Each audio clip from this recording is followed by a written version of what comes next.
Hello. Welcome to the five absolutely, positively unbreakable commandments in becoming a go-to contact for journalists, and another five for good measure. For the mathematicians and wordsmiths out there, let's just simply call this the 10 commandments for working with journalists. My name is Lilian Raji, president of the Lilian Raji Agency, resident PR advisor for National Jewelry Magazine, and contributor to Forbes.com.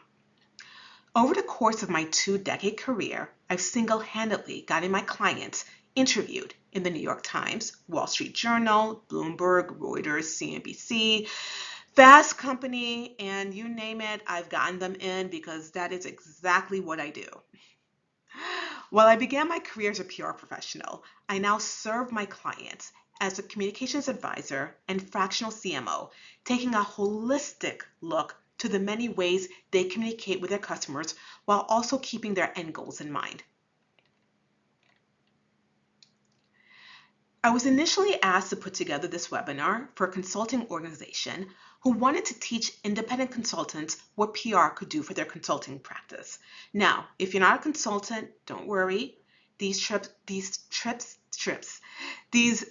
tricks and tips you're about to learn are universal. They can apply to any business, adjusted slightly for the company, but nonetheless, the rules are always going to be the same when you're dealing with press.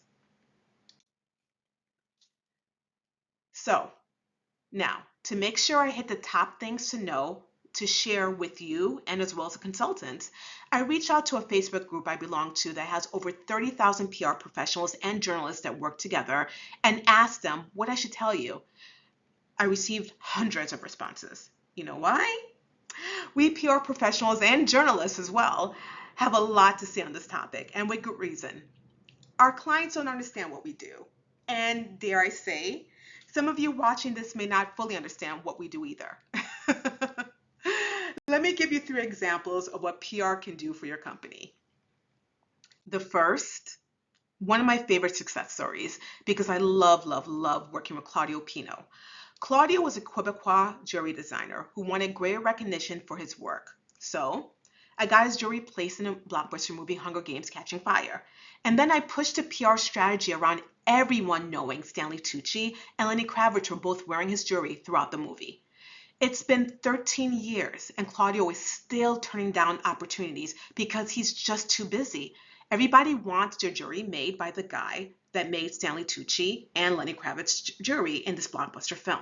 This is what PR can do for you when applied correctly. Next, when the accessories company Oyobox wanted to secure a deal with Neiman Marcus using publicity to help convince the Neiman Marcus buyers, I got Oyobox into Oprah's Favorite Things along with several other publications. Now, in that era, Neiman Marcus only stocked emerging brands in 3 stores to test them and see how well they did. If they didn't do well in those stores, they didn't continue with them. And they only offered consignment terms, meaning the emerging brand, had to provide the products and they weren't going to get paid until months after the products were sold. But with Oprah giving Oyobox her blessing, with my PR help, of course, Neiman Marcus stocked Oyo boxes in all Neiman Marcus stores across the country and did so paying cash instead of consignment for their order. This is what good PR can do for you. And finally, when mom and pop jewelry store Goldberg Jewelers wanted to become globally recognized as the leading destination to buy, sell, and trade pre-owned watches, I led the rebranding strategy that introduced the new company, Watchbox, to the world. So wide did my PR strategy reach that a Hong Kong investment group learned about the company via all the press I'd gotten them and decided to inject $100 million into the venture. So again, this is what PR can do for you. While they brought me in to get them press coverage, that press coverage led to a bigger opportunity for them. So my point in all of this is there's always a greater rhyme and a more profound reason for pursuing press coverage. This is where we'll start. Now, before we begin, make sure you have your notebooks ready. I'm going to be throwing out a lot of questions that will require you to do some soul searching. Alas, that soul searching must be done in your own time, so take good notes. Not to worry if you can't grab a pen and paper right now. I have a 142-page workbook. Yes, yes, 140 pages. I am nothing if not thorough. Yes, because I want you to learn. I have a 142-page workbook ready for you right now to download on my website. It's completely free of charge, like this webinar. So please take advantage of it. I suggest watching this webinar through first. Take good notes, then come back to it again after you've gotten the workbook. It will make it easier for you to connect the things in the workbook with the things I say here. In the end, I truly want you to be well prepared to reach out to journalists and learn how to advocate for yourself. Before we begin, just a quick note, I'm a huge fan of ChatGPT and I love, love, love DALL-E. Just know this, you've been forewarned as you go through the images illustrating this presentation and the workbook. So now, shall we begin?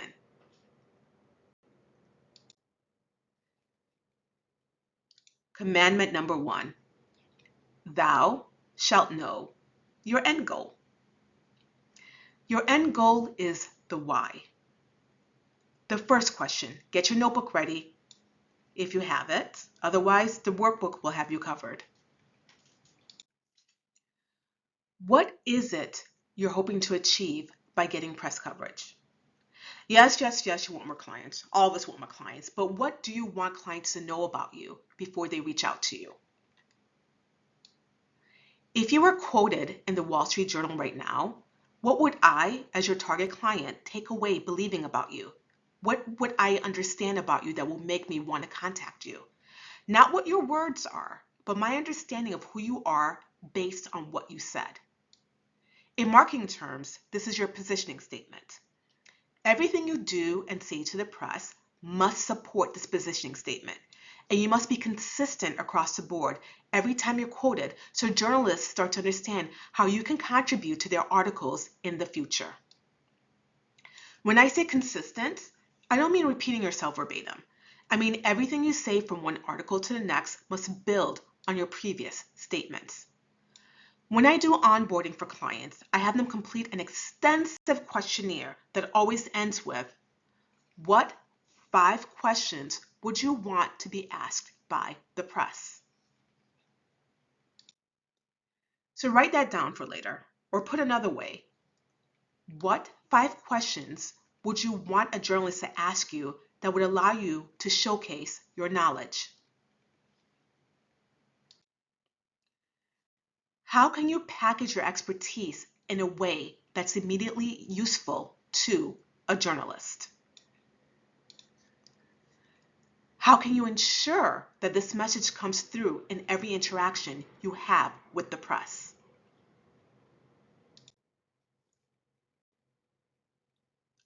Commandment number 2, thou shalt know your prey. This is Chris Anderson, former editor-in-chief of Wired magazine, and someone back in the day when he was still in that role you really didn't want to contact by mistake. Because if you did, he would publicly name and shame you.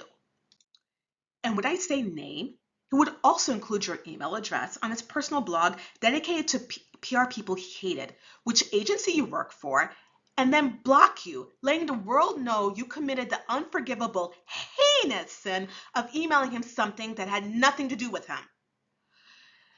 There are more than a few bad apples in the PR world where, to be fair, he had a point in his annoyance, but I'm not entirely sure I agree with his methods. In any case, the next absolutely unbreakable rule is that you must know your prey. Know your journalist inside and out. Know what she likes to talk about, what he likes to read. Know what he had for breakfast this morning. I'm kidding. Or am I?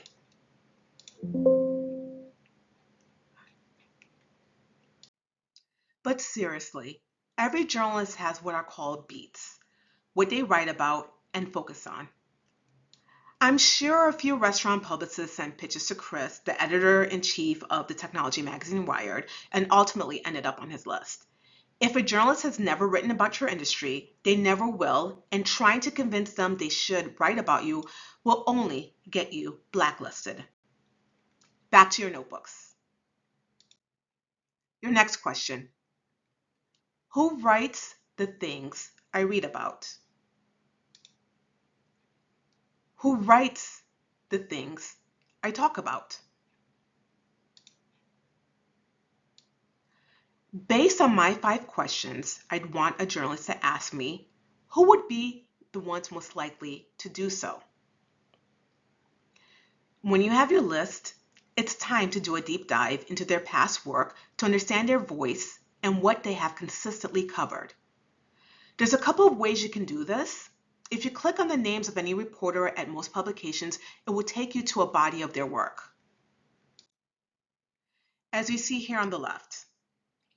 However, since so many writers freelance now, I would also suggest you look at the second website on the right.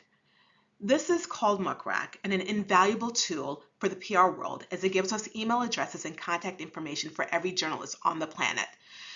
It also costs a minimum of $5,000, so I don't recommend you subscribe unless you plan to become a PR person, and a PR person with a large agency, because $5,000 is really a lot to spend. Anyway, this page, however, is free to access. It aggregates all the writing for journalists. It aggregates all the writing a journalist does into one location where you can then do your research on what the journalist historically covers. We're looking at a profile of Victoria Gomelsky, who I love, love, love. She is my go-to for New York Times journalist whenever I have a client that fits what she prefers to write about. Again, I only pitch her when I have a client that fits her beat.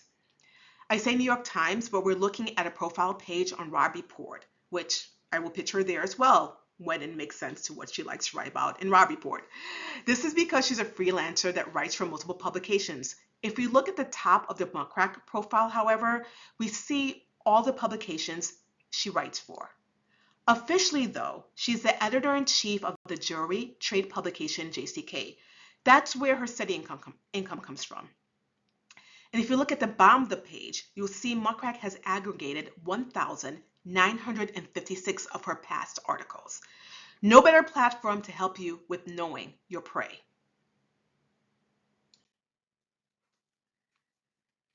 Commandment number 3. Thou shalt cultivate a relationship. Now that you have your target list, you want to follow your journalists everywhere, across all social media platforms. Twitter, please don't make me call it that single letter. It used to be a big place, but a lot of journalists have moved to Threads and Blue Sky as well. Some are still on Twitter. However, I would suggest you see if the people on your list are still active on Twitter, then look at Threads and Blue Sky if you don't see them there. Wherever they are, follow them. A caveat about Instagram: if they have a private account, you can still try to connect them there. If they accept your connection request, look at all their historical posts. If there's nothing business related, never pitch them there. I don't do any business on Facebook and really on any of my social media at all. And I only keep the account open. I only keep my Facebook account open because I'm part of that Facebook group I've mentioned earlier, working with all those journalists and PR people. So I use it for that and that only. I really don't post that much personal stuff on Facebook anymore. But anyway, whenever I post anything to one of the people in the groups, however, I always, without fail, tell people not to direct message me and only email me. There's a reason for that. I have a system in place for when I write my Forbes and National Jeweler column that once I get the emails, I can easily put them into that system. So there's a rhyme and reason for all of this, and it's frustrating as wearing my journalist hat when PR people ignore my request to not ever DM me. Because without fail, some idiot will DM me and say they saw my post. And the irony is, I said in the post, do not DM me. So I'm like, what are you doing DMing me? Well, actually, I don't. I just block them because it's better I do that than I name and shame them. So yeah, just be happy I blocked you instead of telling the entire world that you're a bloody idiot. Anyway, so as I straddle the line between still being in PR and now moving towards more writing with my Forbes column, I'm starting to appreciate more and more Chris Anderson's point of view. Shame, shame, shame. So I posted on my personal Facebook about the ring Claudio Pino had made for me after I got his during the Hunger Games. It's a beautiful ring, and I should have been wearing this for his presentation, but maybe my next presentation I'll put it on and point it out. Anyway, a jewelry designer I'd accepted into my personal Facebook account commented by saying her jewelry was better and I should do a story on her company. I mean, really? Seriously? I'm telling you about this jewelry that was made specifically for me, and you're telling me, oh my God, my jewelry is better than that ring that's been named after you. Okay, whatever. I will never, ever, ever do a story on her now, ever. And granted, the company's jewelry is amazing, but no, you've completely offended me. She didn't know the prey, she didn't know me, and yes, she's offended me. So yes, don't do it. All right, follow what the journalists ask you to do. Okay. So now, how you know your prey is you do this by commenting on their LinkedIn and Twitter posts and anywhere else they post publicly about something within your wheelhouse. Please don't post those completely pointless comments like, great point, Bob, and feel proud of yourself. All right, that's not enough. No, your comment must tell why you think the message is great. Rephrase the points they've made that you agree with and tell them why you agree with it. Conversely, if you don't agree with it, respectfully disagree and include facts and data to support your disagreement. Let's say you're a strategy consultant. You can approach your outreach along the lines of, you've highlighted some interesting points about how emerging markets offer high growth opportunities, Delia. But from my experience, targeting mature markets can be just as lucrative if approached strategically. For example, when I consulted for PepsiCo, we focused on differentiating in the highly saturated North American market by launching innovative, healthier snack options in response to shifting consumer preferences. The strategy led to a 15% revenue growth in what many considered an oversaturated market.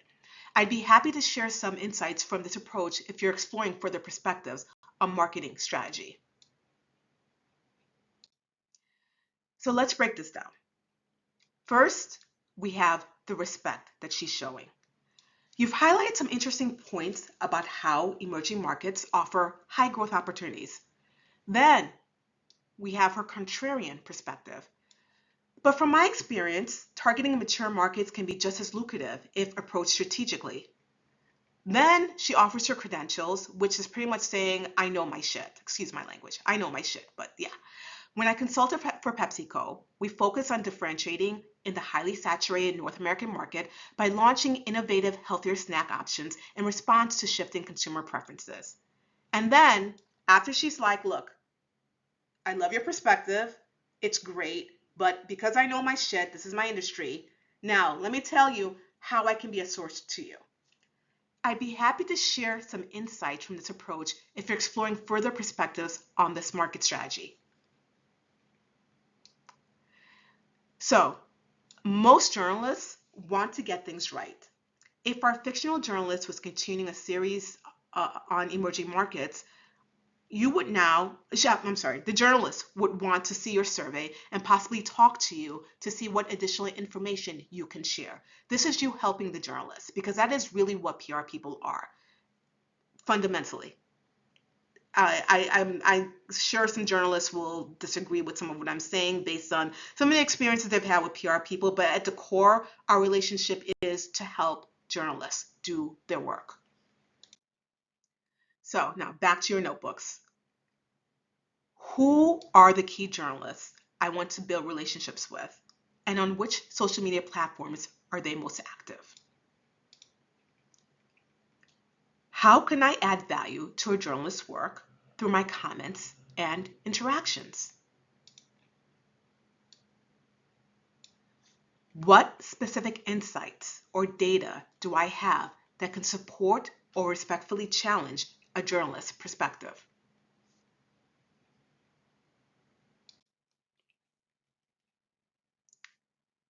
Commandment number 4. Thou shalt know who you are in 5 bullet points. Now let's step this up a notch. So you're cultivating a relationship by letting the journalists know you read their work. Fantastic. But they're still not reaching out to you or responding. Don't give up. Don't worry. It's time for you to introduce yourself. Please, for the love of all things holy, never send a thesis to the journalist disguised as an email, okay? Let's go back to the 5 questions you'd love to be asked. I'm assuming these 5 questions allow you to show your expertise. And if my assumption is wrong, then you answer the questions incorrectly, and let's try this again, all right? Anyway, back to the 5 questions, which should now be made into statements. Let's say you're an operations consultant. You'll send an email to your journalist, which will read something like this. Hi, Veronica. I just finished reading your latest article on supply chain optimization. It really built on your previous work discussing the challenges of global logistics. I specialize in operations consulting, focusing on helping companies streamline complex supply chains for efficiency and resilience. I'd love to be a resource to you as you continue exploring this important topic. Here are 5 areas I can discuss with you. 1. Strategies for minimizing supply chain disruptions in high-demand industries. 2. The role of technology in enhancing visibility across supply networks. 3. Best practices for balancing cost effectiveness with speed in logistics. 4. Case studies on adapting supply chains for sustainability goals. 5. How emerging markets are shaping the future of supply chain management. This is my direct email and my cell phone is blah, blah, blah. I look forward to being a resource to you. Short, simple, and effective. The secret weapon in all of this, of course, will be your subject line. Here's where tweeting skills, or X, wherever they call it nowadays, wherever the kids are calling it now, but I'm a Gen Xer, so I'm going to call it tweeting skills, come in, as you need to come up with a killer subject line. The best subject lines I've used that have always resulted in an open email is one that references their article. As a technology consultant, you might say, Alex, just finished your latest article on AI ethics, truly thought-provoking insights. If you were Alex, would you not open the email? Yeah, I think you would. After this introduction email, you'll want to check in on your journalist every so often, and when you do, it's always to add value. After you've introduced yourself, you should pop into their inbox once a month or so to again compliment their recent article and offer valuable insight. If you have additional information they could have used in the article, mention it. If you're a financial consultant, you might say, Jim, another great article on strategies for protecting investment portfolios in volatile markets. I've been working with asset managers and institutional investors for years, and they've shared several additional strategies that can help mitigate risk and preserve capital during market fluctuations. Here are a few key insights I've gathered. And then you'll share your insights and conclude with, please reach out to me next time you're covering a topic like this. I'd be happy to provide further insights. Now, before we go back to your notebooks, I do want to make a point that I did not make earlier, and that is, when a journalist has already covered something that you couldn't be part of, please don't ever go back and say, hey, interview me right now for this, because that's just never going to work. It's never a good plan. What you're going to end up doing is being blackballed, blacklisted, and ignored by the journalists because they can't go back and rewrite an article. But what you can do is say, hey, next time you're working on an article like this, please look at me as a resource. And a lot of people don't really understand that. But anyway, this is why this course is here. So now back to your notebooks. How can you craft a concise and compelling introduction email that clearly communicates your value as a resource to journalists? What specific subject lines can you create that will grab a journalist's attention and prompt them to open your email?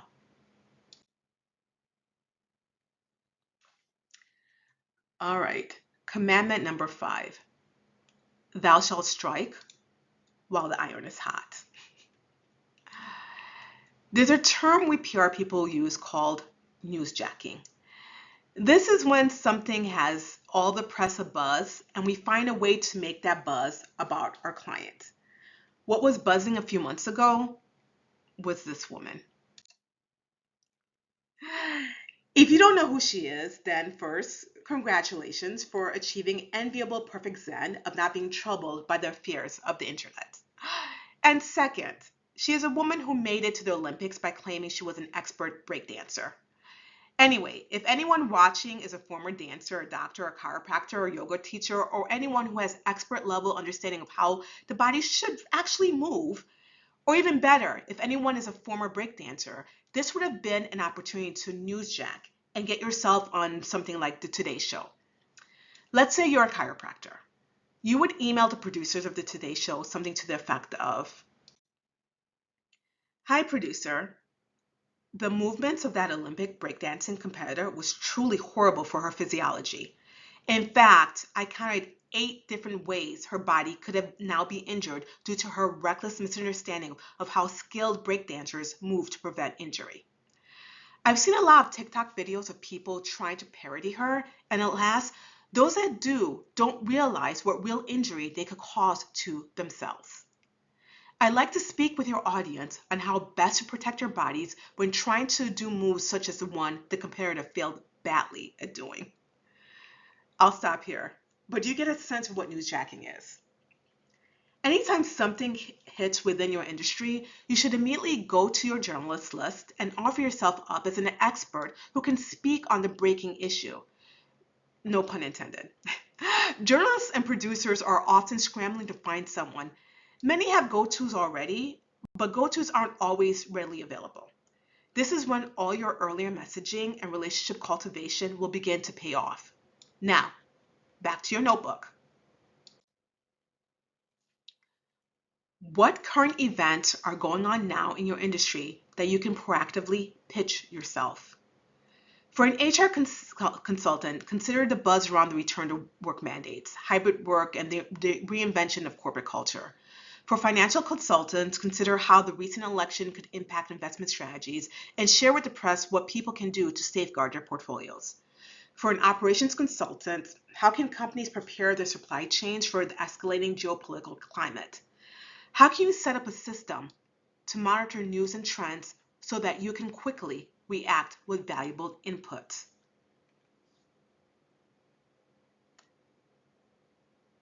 Again, how can you set up a system to monitor news and trends so that you can quickly react with valuable input?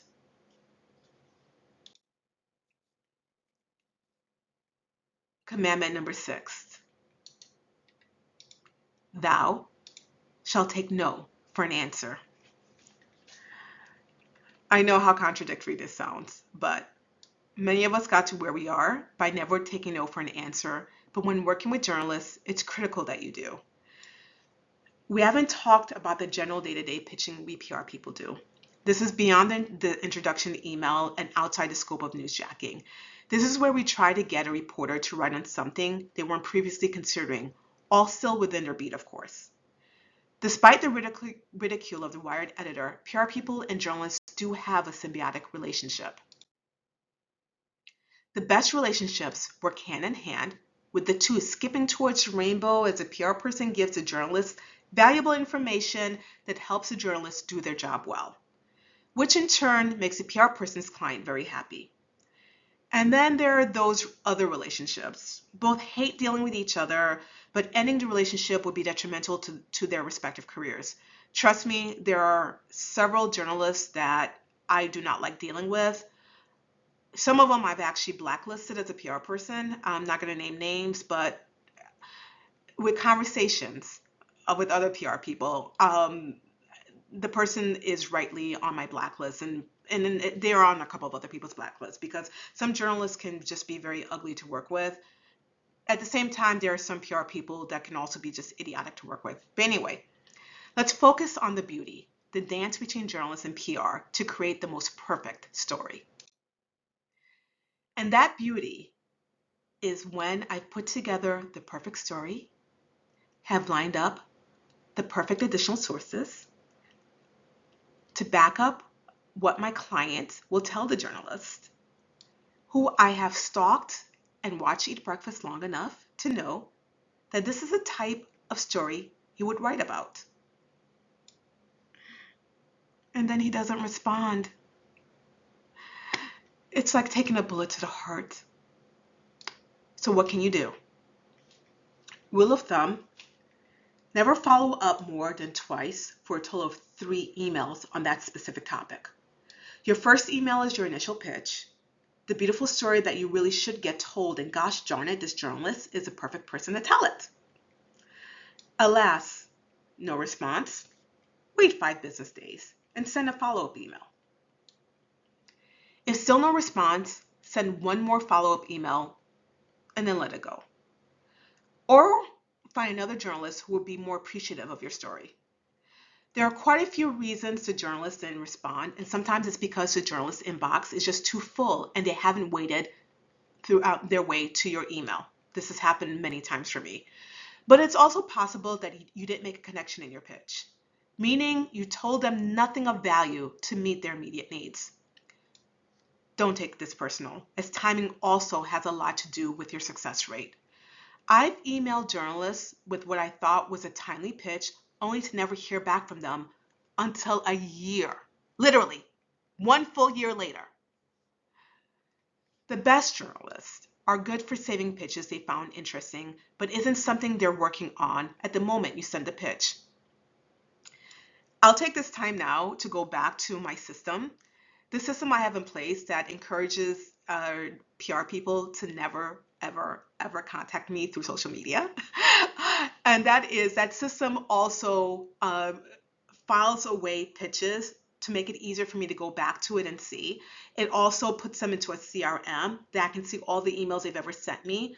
And that CRM is set up so that if I think I'm going to work on a certain article for Forbes or National Jeweler, I can put into the search box, the theme and topic.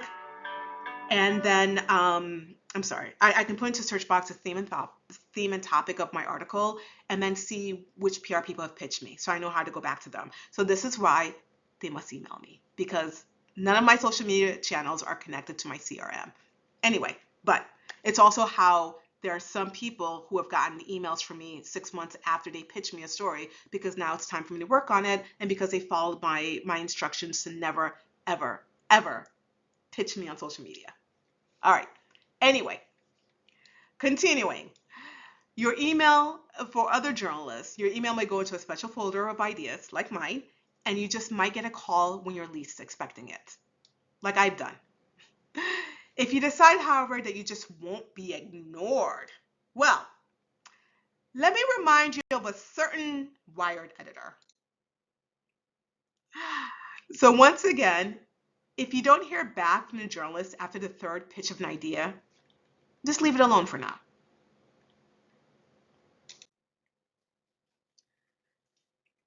Commandment number 7. Thou shalt never give up. I know this is contrary to Commandment 6, but bear with me here. Sometimes it's a second or third email that saves a pitch, provided you know how to follow up correctly. Remember, 3 strikes and you're out. So you need to make your follow-up emails count. And sending an email that just says, just bubbling this to the top of your inbox and nothing more, is a waste of a good opportunity. Each follow-up email must add additional value to your initial pitch. Remember, your pitches must be short and concise so the journalist can skim it quickly and see if they want to know more. Because of this, you end up having to leave a lot out of your first email. Your second and third email will include the things you left out, things that can strengthen your initial pitch. Always keep the thread of the original email every time you follow up, though. That way, you don't waste valuable real estate repeating what you've previously shared. Every follow-up email provides additional data to help make your pitch stronger and stronger. If you still don't receive a response, then timing isn't right for the journalist. Go down your list and repeat the process. PR people tend to pitch competing journalists the same story for this very reason. It's a numbers game.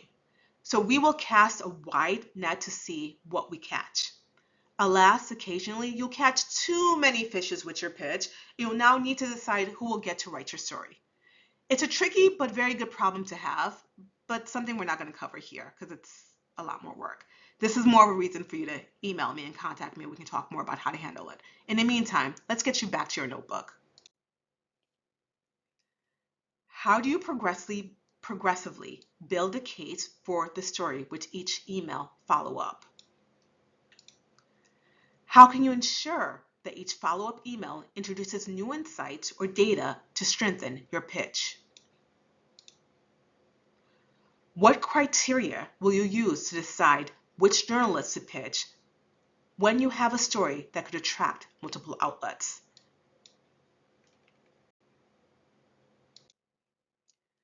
Commandment 8. Thou shalt live and die by the clock.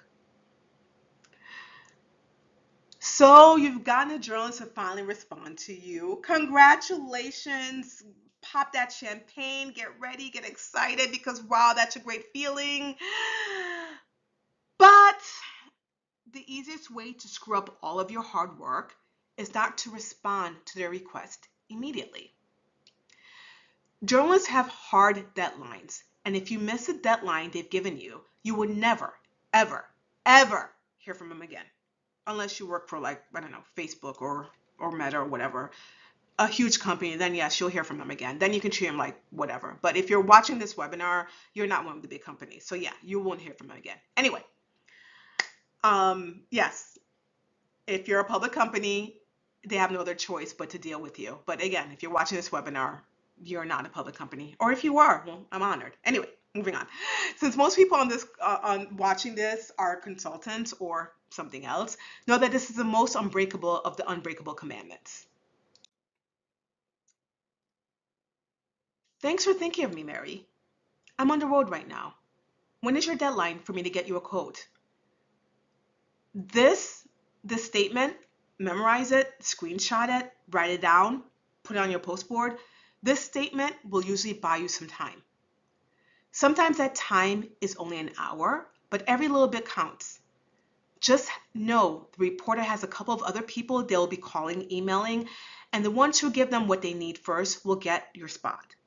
If it's not a breaking news moment and instead for an article they're working on that won't come out for days to months later, you'll have a bit more time. But again, remember, you're not the only one they're courting. So if you don't get back to them in time, they're going to go with the person who gets back to them. So get them the information they requested as soon as possible. Commandment 9. Thou shalt be persistent, patient, and promotional. It's going to take time to start seeing the results you want. I usually tell clients I need a 3-month lead time before we start getting coverage. Often things materialize before then, but I like to err on the side of caution. It's usually at the 6-month mark that you start seeing real business results. And I must tell you, there is nothing more exciting than when the article comes out and there you are for all the world to see in your magnificence. And for your potential clients to see and feel confident in hiring you. Part of building relationships with the press is making sure you thank the reporter for including you in their story. Sharing the story across your social media platforms is one way to do it. There are a few publications that give bonus pay to journalists if their articles drive traffic. Doing your part to help generate traffic to the article is always very much appreciated. Another way to thank a journalist is simply to thank them. I'm a huge fan of Paperless Post. It's a digital greeting card company, particularly since so many journalists are working away from the office these days, and it's always impossible to send something by regular mail. So the brilliance of this digital greeting card company has just made it easier for me to say thank you to the journalists that cover my clients, and it's an easy way for you to say thank you as well. If you're not familiar with the service, it sends an image of an envelope to their email. When they click on the image, it takes them to a website that shows the envelope followed by an animation that finally reveals the thank you note, as you can see here. So they'll get that in this image. You'll see the envelope that you design. Obviously, this is what I've designed for my that I use for my journalists that cover my clients. And then the thank you card will come out. And that was a thank you card I did for a reporter who covered one of my clients' Shopborn a while back. Anyway, you'd be amazed at how many journalists never receive a thank you for their work. So it goes a long way for them when you take this extra step. It goes a very long way towards building that relationship that's going to allow you to keep getting coverage over and over and over again. Commandment number 10. So now we've reached our 10th commandment. It was such an interesting exercise to try to determine which should make up this entire series, and even more challenging to determine what should be the final, most unbreakable commandment of working with journalists. So I went back to my original message to the Facebook PR and journalist group I belong to, known as ZARS. And did they have a lot to say on this topic? Here are just a few things that were thrown at me. Heidi, create a brief bio. Ruda, be ready with assets. Got to have good photos. Love this one from Karen. Say yes. Many execs want to start at the top with thought leadership, but it's important to build relationships and your executive brand. The reporter from a small outlet today could be the editor of the New York Times tomorrow, and this is absolutely, positively, 1,000% true. Don't ignore the smaller fish at trade publications. They will be the first to respond to your outreach, and when they eventually leave the trade for more prominent publications, they will take their relationship with you there. Breathe comment is critical. Interview etiquette and body language, also bridging and pivoting in interviews. Alas, addressing that will take an entire webinar, but just know that it's something that you need to keep in mind, your body language, everything you do and say during an interview. But a good media trainer will help you with that, with perfecting your presentation, how you talk, and how to get yourself out of questions that you probably shouldn't answer because you don't know the right answer. All that is something that a good PR person as well as a good media trainer will do for you. But my pick for number 10 was jeans. It's not an ad, and you can't approve it in advance. I'm going to go off script here, as I've been doing through all of this. If you figured it out, then I'm going off script. But anyway, let me go back to script for a second before we talk about this. PR is about relationships, and like any relationship, it's subject to interpretation by the respective party. I don't get to dictate your thoughts about a matter.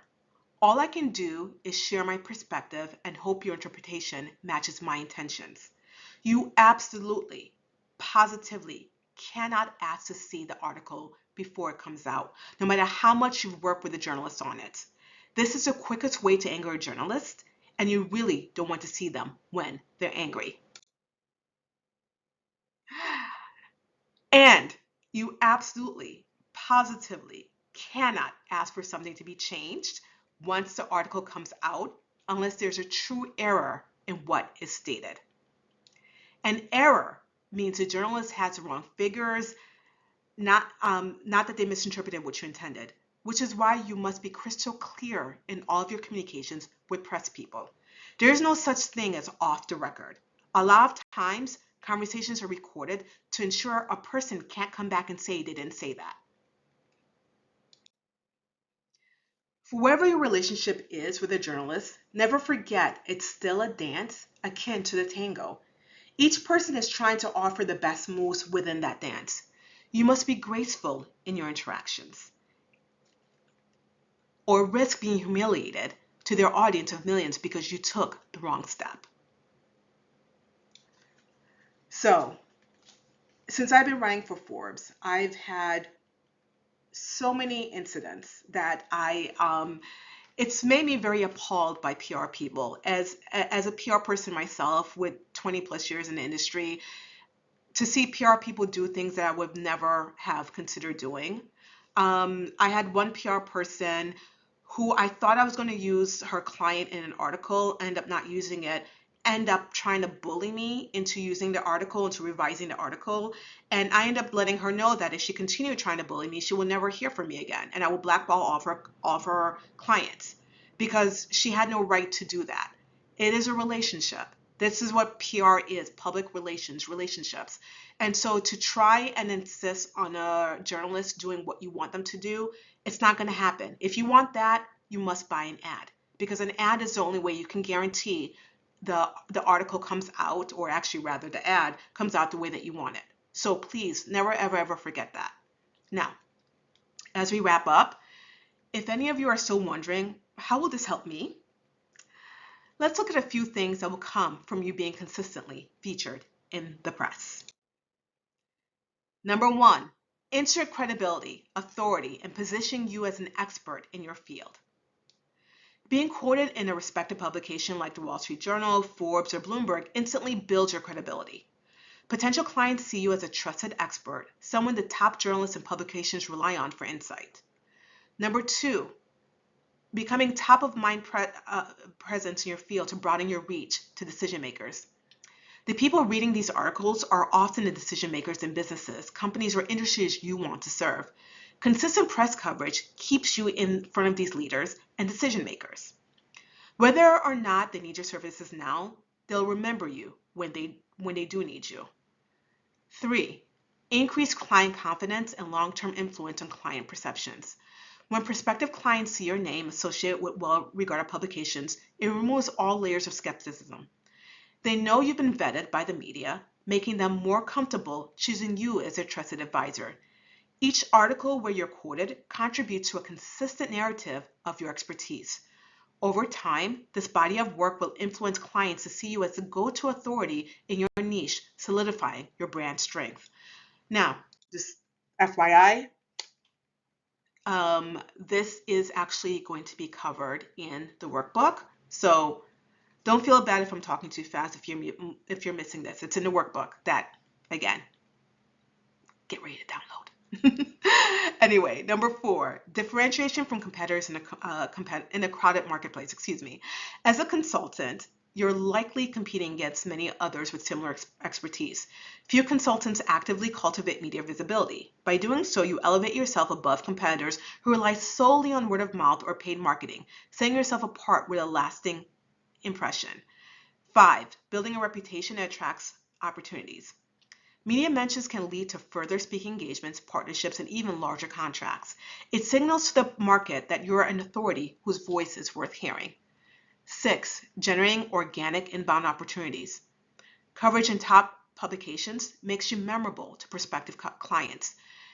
They're more likely to reach out to you directly because they see your insight as valuable and they see you as a trusted consultant. And again, remember, this presentation was made for consultants, so if you feel if you're not a consultant reading this, watching this, don't feel bad. It does still apply to you. Okay, you are a consultant on very different levels. If you're a jury designer, you can be a consultant to a journalist learning who wants to talk about the jury industry but doesn't know specific aspects of what you do, specific aspects of jury design that you can give information on. I say jury design, but there are other industries. I mean, obviously that's where I've been strongest, but there are other industries. Any industry that you're in, you can be a consultant to a journalist for. Remember that, because it's your knowledge that the journalist needs. Always your knowledge. And with that, I will take Jen Hoffman's suggestion. Thank you for watching. Again, my name is Lilian Raji, president of the Lilian Raji Agency. I offer value to my clients by showing them how to communicate with the people that matters most to their business. If you've enjoyed this webinar, please follow me on YouTube and Instagram, and then connect with me on LinkedIn. But when you do, make sure you add a note that you watched this webinar. Yes, I'm a bit of a snob when it comes to LinkedIn. I'm sure many of you will know with people connecting with you on LinkedIn and trying to immediately sell you something. So no, when you do the connection request, say, hey, Lilian, saw your webinar, love to connect with you, and you're going to get an instant yes from me. And of course, please follow my Forbes column. It's completely free to do so. There's a blue button that says follow next to my name and all my articles. Just click it. I think you have to subscribe to the newsletter, but again, it's all completely free. Follow me, show me some love, and then tell me about yourself. Email me, message me. When you connect with me on LinkedIn, message me, tell me about yourself, and let's see, maybe you have a story there that I can use in my Forbes article. Just remember everything you've learned on this webinar in order to butter me up so that I will respond to you and connect with you and get back to you. And if you need PR work, PR help, know that I can't cover you and help you with PR. It's one or the other because I do have my integrity, but I'm happy to help you with PR and happy to hear your story.